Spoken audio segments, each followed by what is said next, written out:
għalhekk nissibu mal-ħajja tal-anġlu fil-qbir infakru quddiem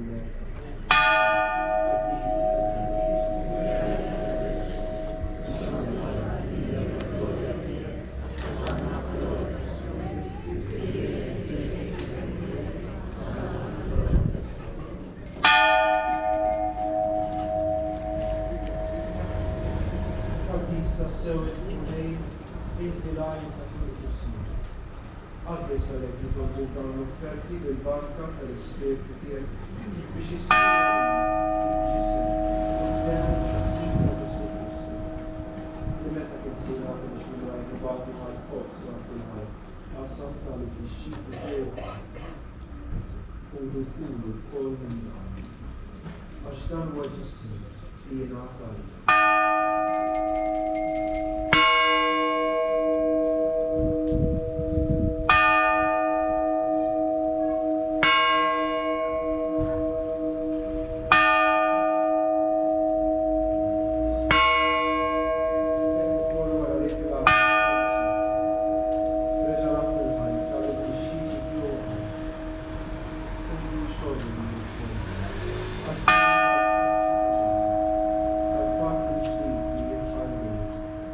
Id-dem li jixxerret għalikom u għadnet li kollha l-maħfra ta' tlubin. Għamlu dan, tifkira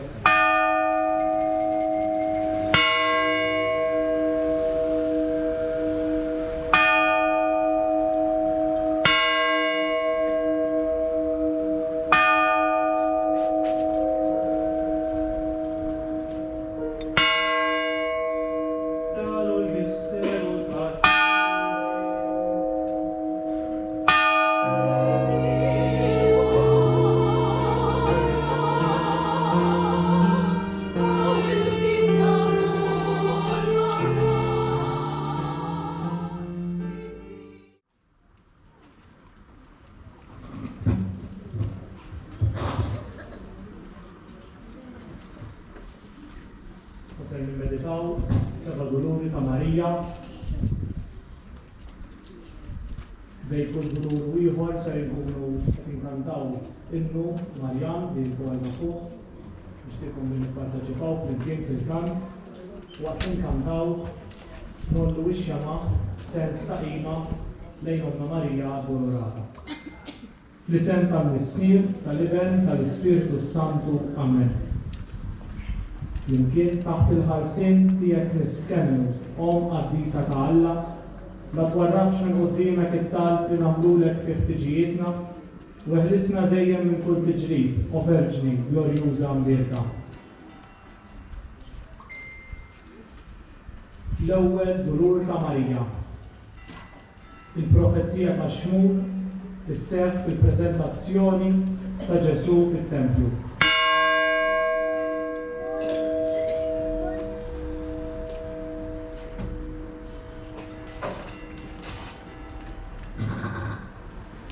L-Evanġelu skont San Luka. Xmur Veriko u qal l-Ommu Marija, ara, dan se jġib il-waqa u l-qawmin ta' ħafna f'Iżrael. Se jkun sinjal li jmeruh u intu wkoll se jinfidlek ruħek biex inkixfu ħsibijiet moħbija fil-qlub ta' ħafna.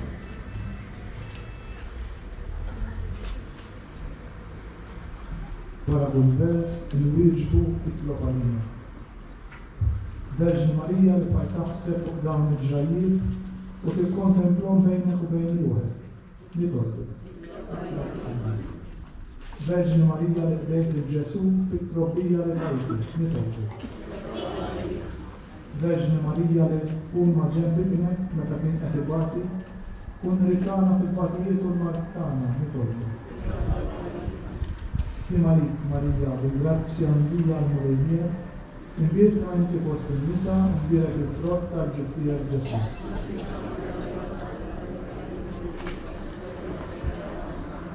Sankantaw flimkien l-innu lil-Marija Reġina.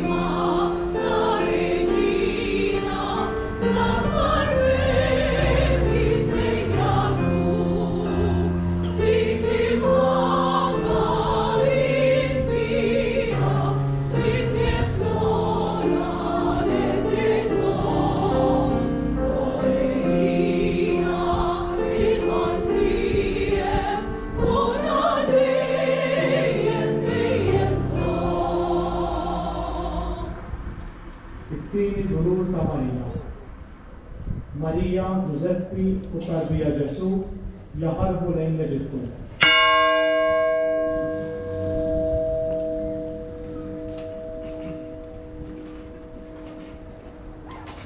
Mill-Evanġelju skont San Matteo. Meta telqu il-maġi, deraġġu tal-mulej forma lil Giuseppi u qallu: Qum miegħek lit-tifel u l-ommu u aħrab lejn l-Eġittu. Ibqa' hemm sa ma ngħidlek jien, għax Erodi se jfittex lit-tifel biex joqtlu. Giuseppi qam miegħu lit-tifel u l-ommu bil-lejl u deraq lejn l-Eġittu u baqa' hemmhekk sal-mewt ta' Erodi.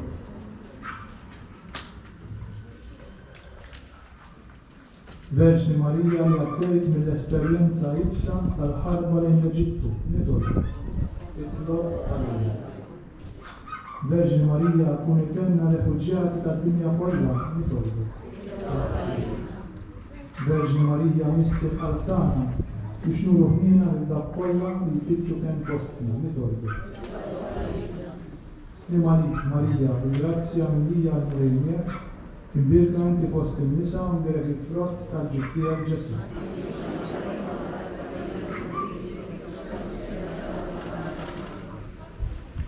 Bil-wifqa u kantaw fl-iktar.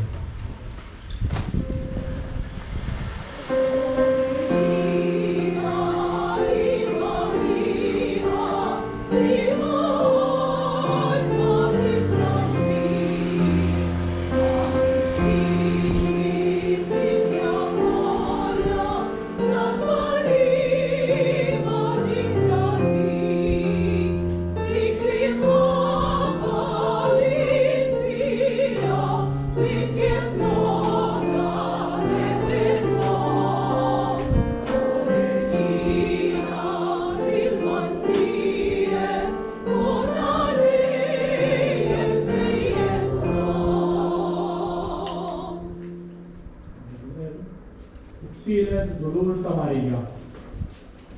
Meta Marija tilfet lil-bina Ġesu wara 3 ijiem ta' dulur issibu fit-tempju. Mill-Evanġelju skont San Luka.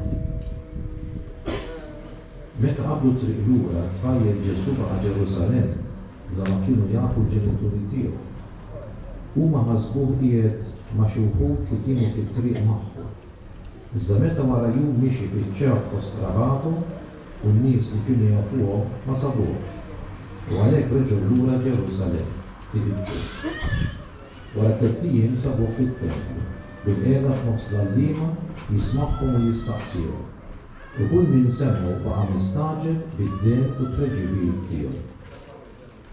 Kif raw instantu u ommu qaltlu: Ibni, dan għaliex għamiltilna hekk?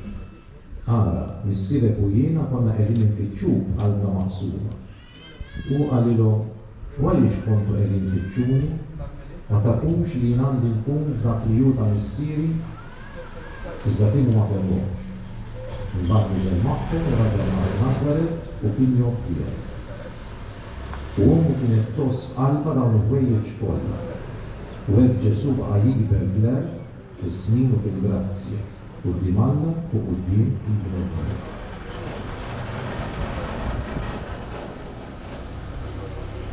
Verġni Marija għaw qalb dawk l-ommijiet li qed ibatu ma' wliedhom, nitolbu. Itwa Alla. Verġni Marija kun l-għajnuna u t-tama tal-familji li għaddejjin minn problemi u firda, nitolbu. Verġni Marija nitolbuk għal dawk l-insara li qegħdin ibatu dawk il-pajjiżi fejn qed jiġu persegwitati, nitolbu. Slima lik Marija, bil-grazzja minn lija l-mulejniek, imbirka inti fost in-nisa u mbirek il-frott tal-ġib tiegħek Ġesu.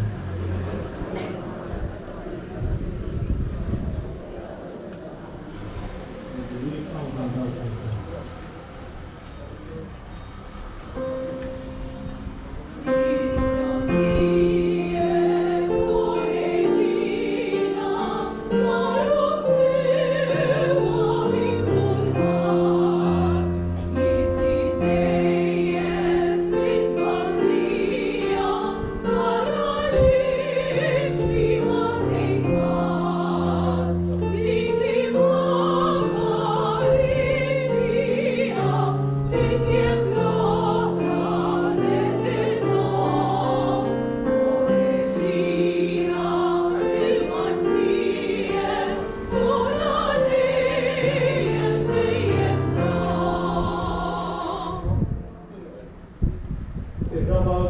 ta' Marija. Meta Marija tiltaqa' ma' Bina Ġesu ġew is-salib.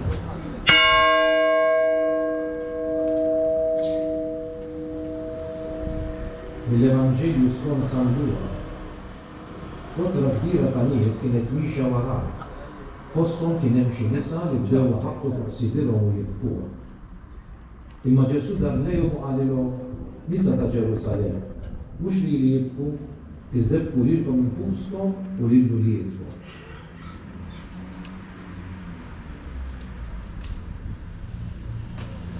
Verġni Marija għajn dawk l-ommijiet li qed iduru b'wliedhom morda, nitol.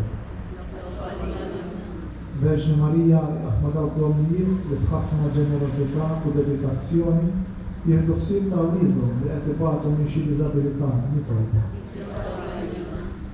Verġni mbierka sabba lil dawk l-ommijiet li akkumpanjaw lil wliedhom fit-triq tal-Kalvarju llum għax qegħdin il-ħabs jew minħabba l-vizzji tax-xorb, tad-droga u knubi oħra li jmorru kontra id-dinjità tal-bniedem nitolbu. Slima lik Marija, bil-grazzja minnija l-mulejmiek, imbierka inti fost il-nisa, imbierek il-frott tal-ġuftija li Ġesu.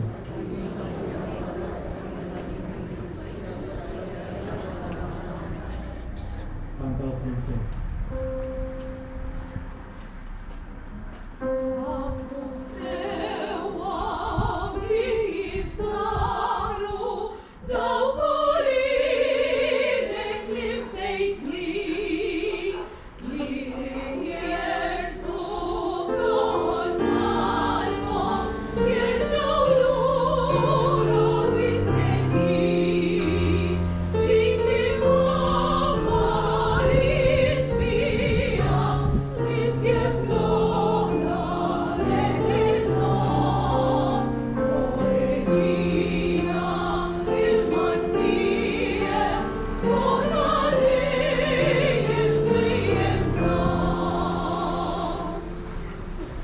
Il-ħames dulur ta' Marija. Marija tara lil Bina Ġesu jiġi msallaq mas-salib u wara 3 sigħat ta' agonija imut.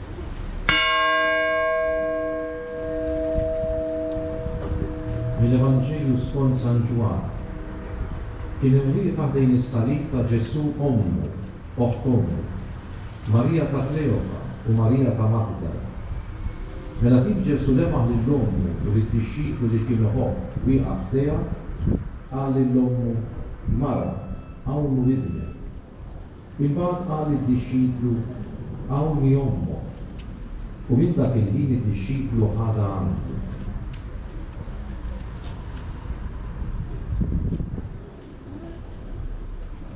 Verġni Marija sabbarna meta d-dbatija nsibuha wisq ilha nitolbu. Verġni Marija milli aħna bħalek nkunu preżenza li tagħmel kuraġġ lil ħaddieħor nitolbu.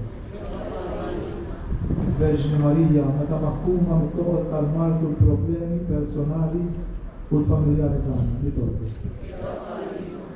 Slima lik Marija, bil-grazzja minnija l-mulejmiek, imbagħad inti fost in-nisa imbagħad il-frott tal-ġuftija l-Ġesu. Maria,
tirċievi l-ġisem mejjed ta' bina Ġesu.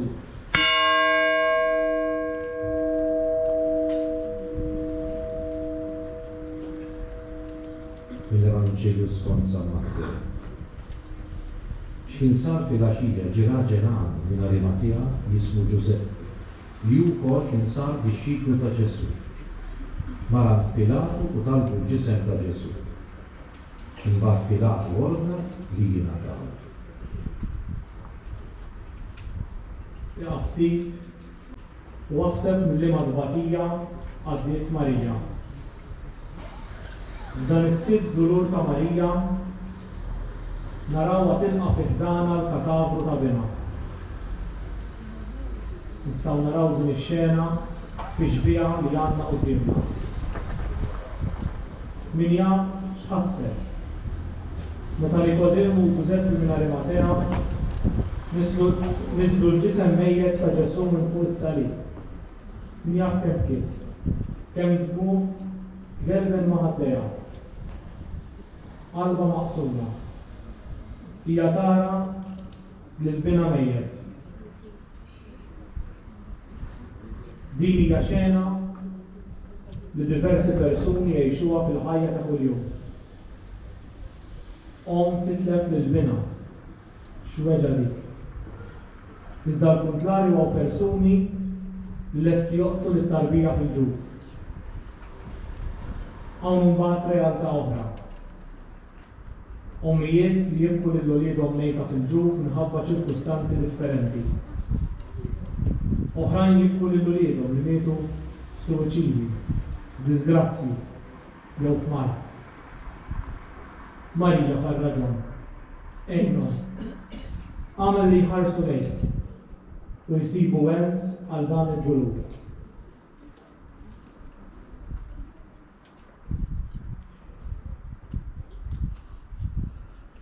Verġni Marija x-xotta dmuħ tal-ommijiet li tilfu lill-uliedhom bil-mart. B'xi atti ta' violenza jew disgrazzja għall-arrieda nitolbu. Verġni Marija ejna meta ngħaddu mill-esperjenzi fer nibsa u mudlama tal-mewt ta' xi ħadd għażiż għalina nitolbu.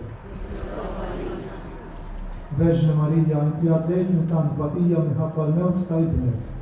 Sabbarna fid-dwejjaq tagħna nitolbu. Slim għalik Marija, bil-grazzja mdija l-mulejniek, imbrilna inti fost in-nisa u mbirek il-frott tal-ġuf tiegħek Ġesu.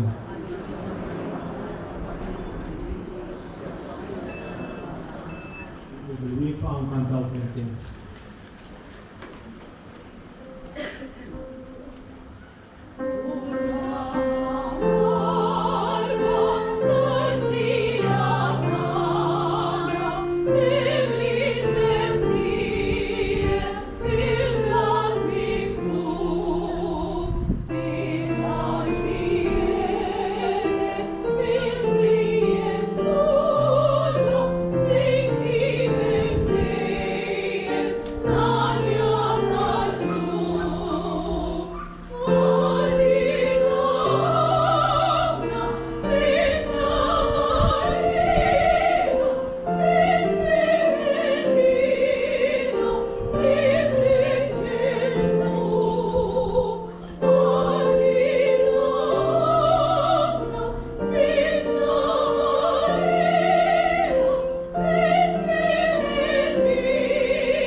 Is-seba' dulur ta' Marija. Marija tassisti għad-difna ta' bina Ġesu.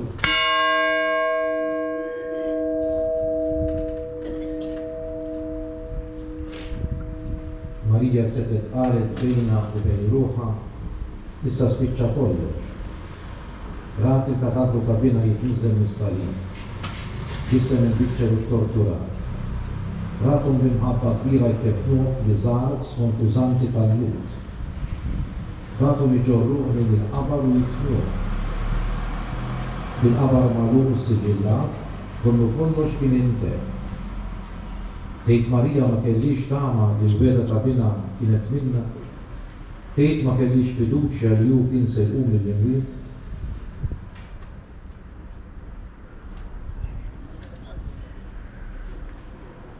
Verġni Marija kun magħna fit-toroq tal-ħajja ta' kuljum, nitolbu. Verġni Marija ħen għal min joqtol it-trati fil-ġud, nitolbu. Verġni Marija idħol għal dawk li ma jistgħux ikollhom ulied, nitolbu. Slim għalik Marija, bil-grazzja minn l-mulejnija, imbirka inti fost in-nisa mbirek il-frott tal-ġuf tiegħek Ġesu.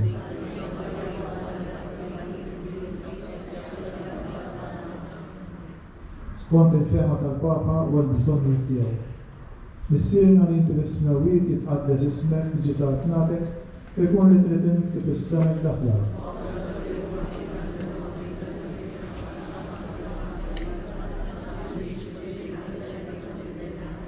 Slim għalik Marija, bil-grazzja minn l-mulejnija, imbirka inti fost in-nisa mbirek il-frott tal-ġuf tiegħek Ġesu.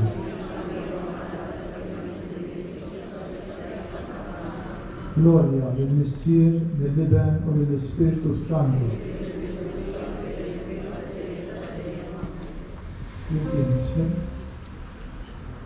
Slim għalik Sultana, Om tal-ħnina, ħajja l-ewwa ta' matana. Slim għalik li l-ħinajdu għal-ġana fil-fnati u l-teva, li l-ħnitnidu aħna li nibqu norfu dan l-wiqtadmu. Ejja mela fukrata tagħna, dawa lejna tal-flajmin tiegħek tal-ħnina.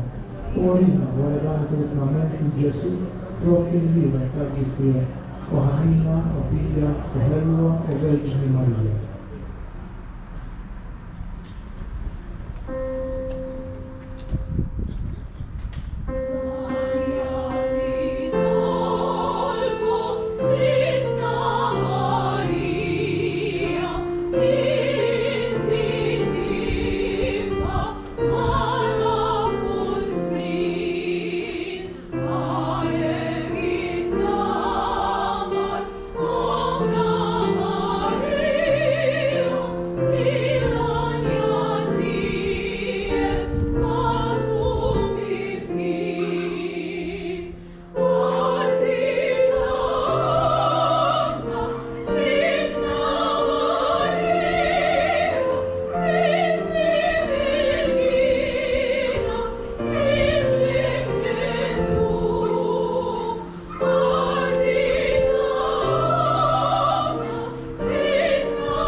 Eukaristija fostna, meta dan il-moment il-wifqa.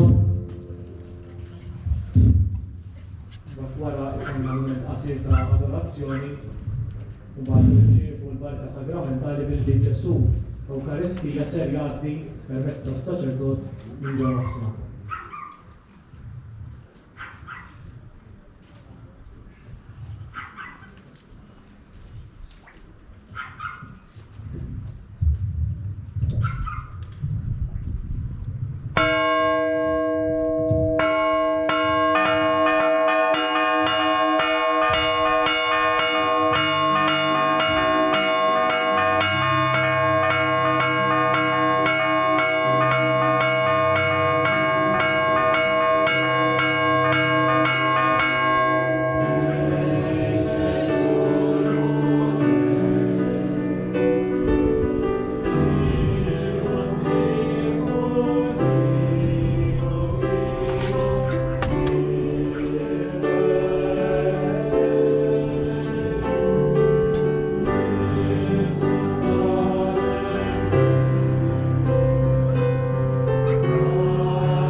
il-votazzjoni, il-qrar se jkompli għaddej, nħeġġiġkom sabiex jiksbu il-ħmiera u l-moħtra ħarra.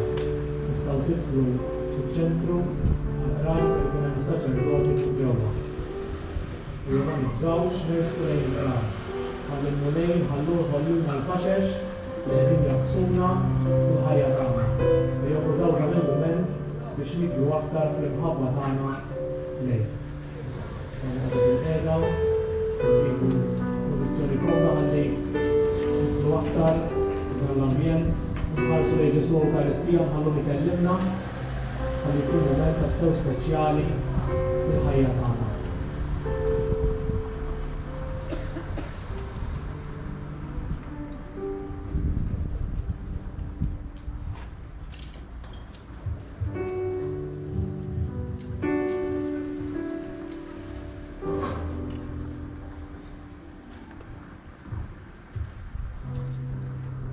Mulej Ġesu,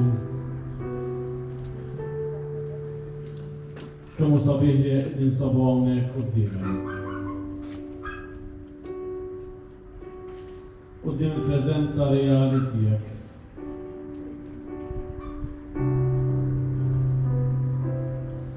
Jekk illum ninsabu hawn sabiex niftakru nirriflettu f'Ommok Marija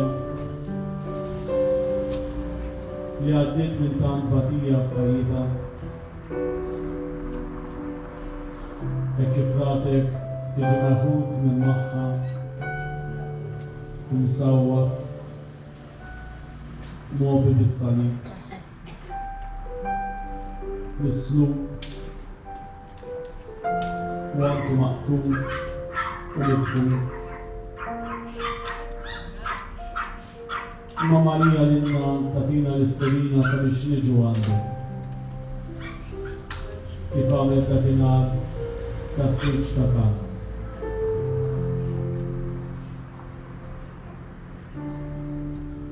Fejn dakinhar ibatet lin-nies għandek. Għaliex hemmnet li inti tista' solvi l-problema tagħha. U l-lum niġu għan f'riġlejk, għaliex jibgħod tibatna għandek. Għal inti solvinna l-problemi. Inti tkabbar fina l-fidi. Inti tatina t-tama.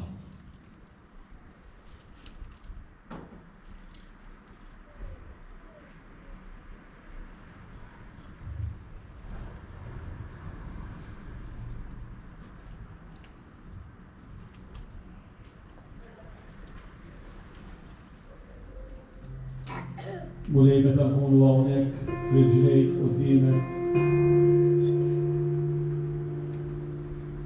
L-ewwel ħaġa li jiġi f'moħħna u f'qalbna huwa jien x'nista' nagħtik. X'nista' ngħidlek. Kif se nidhom.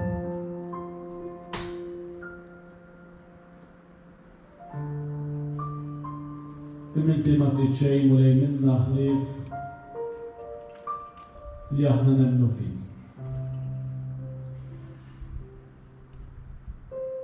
Inti taf mulej kemm il-fidi tagħna xi drabi hija dgħajfa. Xi drabi hija diffiċli għalina biex nemnu. Inti stess tgħidilna ejjew għandi intom il-koll tinsabu mħabbtin u mtaqlin. U jiena nserraħkom. Walek mulej lejla mhux biss natuk il-ħin tagħna, l-adorazzjoni tagħna, imma natuk qalbna. Ħalli din tħobbok, tadurak u temmen fik.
Ġesu jekk kien hawn xi ħadd li tassew ta' il-qalb il-moħħ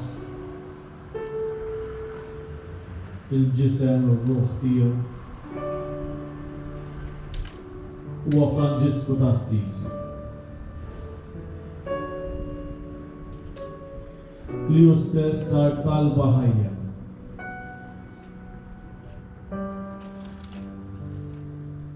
Infatti int stess kont li żejjint il-ġisem tiegħu bil-pjagi mqazza tiegħek.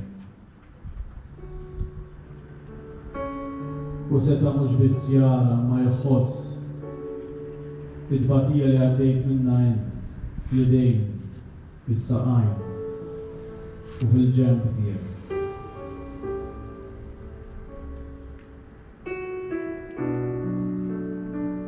U Franġisku ta' Assisi ikompli jitwaħħad miegħek.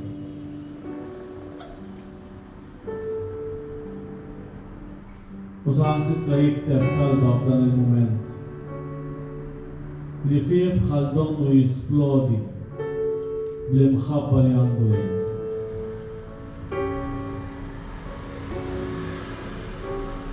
Bħal donnu din l-esperjenza li għaddi minna ikompli jiskopri kemm inti sabiħ, kemm inti tajba.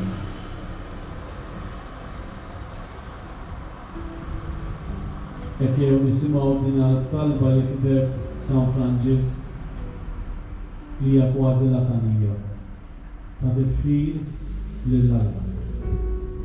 U nħalluha tkun it-tifħir tagħna lkoll lil-Mulej.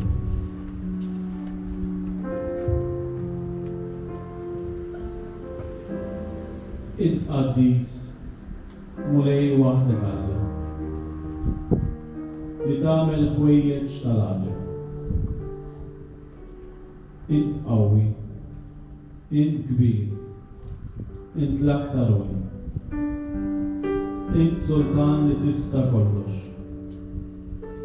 Int missier qaddis, sultan tas-sema u tal-ard. Int Mulej Alla wieħed fi 3 persuni.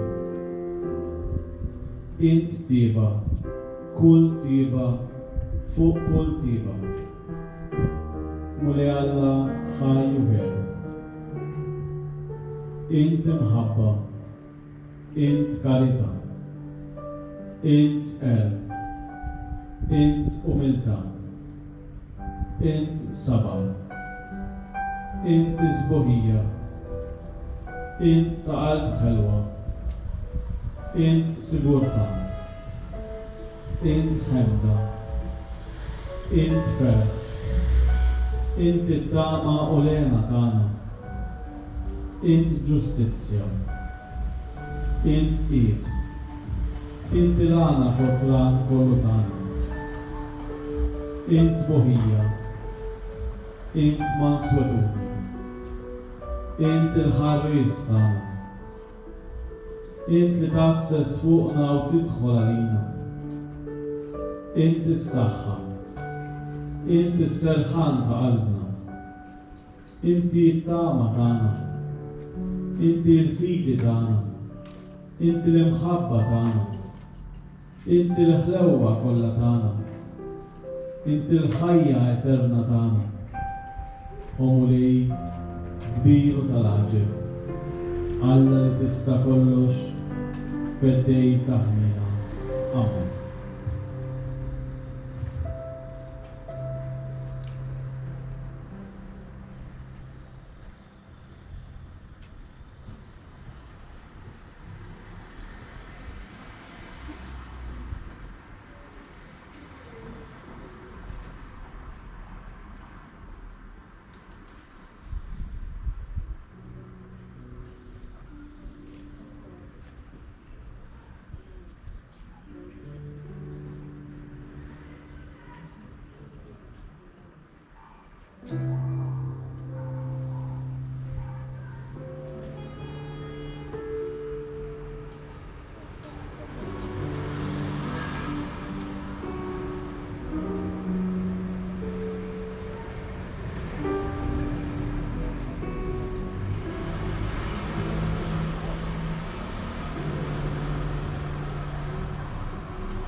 l-Ewkaristija ser jgħaddi minn ġo noqsna, waqt li kantaw flimkien meta nilmaħ il-qdusija tiegħu.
ser nispiċċaw din iċ-ċelebrazzjoni tal-lejla billi waqt l-aħħar innu ser titilgħu tpoġġu x-xamat quddiem ix-xbija ta' Marija d-Dolorata Malat. Però permettuli li qabel ma nispiċċaw nagħmel xi ringrazzjamenti. Qed nirringrazzja lil dawk kollha li jiffrekwentaw il-Knisja ta' Santa Marija tal-appoġġ tagħkom kull ċelebrazzjoni u attività li ssir bl-għajnuna ta' ħafna dawn ikunu suċċess. Nirringrazzjaw lill-Arċipriet li oġbu jagħmlilna l-permessi biex stajna nagħmlu sew il-pellegrinaġġ bil-Kruċifiss u anke din tal-lejla. Kif ukoll nirringrazzjaw lill-Pulizija li bl-għajnuna tagħhom kienu nistgħu nagħmlu kollox għandu jkollna xkieku bit-toroq biex nagħmlu t-toroq. Nirringrazzja lil Tracy u lil Kor li ġew jagħmlu l-lejla kif ukoll anke Tracy kull narta ħadd tiġi tagħmilha il-quddiesa ta' filgħodu. Permettu jekk insejtu xi ħadd, nirringrazzja lil kull tal-għajnuna tiegħu lil dawk li offrejtu anke offerti bris it-tindif li sar u raġġiera ġdida li hemm ras ixbija tad-duluri. Issa għada filgħodu l-quddiesa jkun fis-7:09 ta' filgħodu tas-soltu, fis-7 qabel il-quddiesa ngħidu s-7 Duluri ta' Marija. Nhar il-Ħadd ħadd il-Palm, fis-7 ngħidu l-Via Crucis u ħadd il-Passjoni tal-Mulej. Fis-7:09 ikun hawn il-quddiesa bit-tberik tal-Fej tal-Palm u żabbux kif ukoll fl-10:09 issir ċelebrazzjoni għat-tfal bit-tberik tal-Fej tal-Palm u żabbux. Nibdew minn hawnhekk minn quddiem il-Knisja. Nhar it-Tnejn issir fil-5 ċelebrazzjoni għat-tfal tal-ħasil tar-riġlejn. Il-ġenituri huma kulħadd huwa mħeġġeġ biex jingħaqad magħna. Nhar il-ġimgħa l-kbira filgħodu ikun hawn it-tifħir ta' żbiħ-il-jum għas-soltu, ma jsirux il-funzjonijiet tal-ġimgħa l-kbira, u mbagħad nhar ħadd ilgħid il-quddiesa tkun għas-soltu fis-7:09 ta' filgħodu.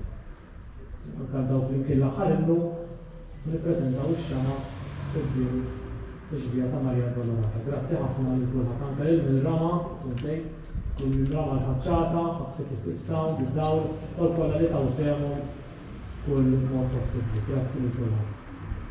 Staw